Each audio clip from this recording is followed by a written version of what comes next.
I think coming off these two midweek games, we're proud of the way our guys really went out and competed. I think we were challenged clearly physically from a weather standpoint and how cold it was. But, we try to make it clear to our guys that getting to play games is how you get better. And we're very fortunate. A lot of people around the country didn't even get to play games and aren't going to get to play this weekend. So, the fact that we went down to South Alabama and faced, a pretty good arm out of the bullpen, the young man that threw out of their bullpen after we attacked him early for 3 runs, really pitched well, stabilized the game for them, and gave them an opportunity to get back in it. And we achieved what we needed to other than getting the victory. We got Keegan Thompson's pitch count up, and he's looking good. And again, this time of year, that's what you're trying to achieve, is make sure that your pitchers are getting in rhythm and they're getting their pitch count up and they'll be ready to go. And then we came back and we faced a very good Alabama State team that had defeated ranked Cal State Fullerton. So we knew they were going to be a very worthy opponent. And we came out and we played really well against them. Again,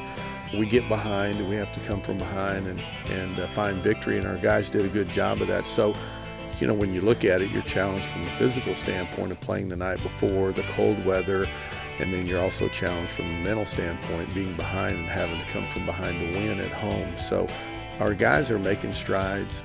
We're not where we want to be, but we're not where we used to be. And it's just about getting better every day, and we feel like we're doing that. I think the weekend series against Radford is going to be a real challenging weekend for us.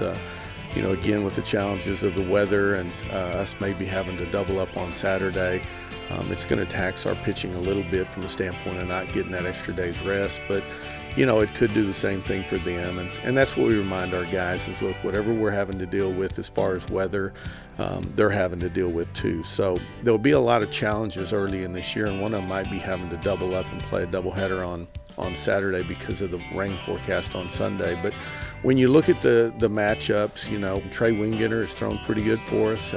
His first inning of his first outing was a little shaky, but he settled in, so I'm looking for good things from him. Rocky McCord has really thrown the ball well for us here so far early in his senior campaign, and then we'll have a to be announced in our third start. What we'll do is we'll just see who we use out of that bullpen. We'll see who we have, and we'll throw them. And again, we're taxed with a lot of games early in the year, but I like that. It's by design because we really want to be forced to pitch some guys that maybe we weren't thinking about and find somebody that maybe is a sleeper out of that bullpen that can really help us. And again, all of these games you need to try to find victory, but you also need to prepare yourself for conference play, and our schedule is built to do just that.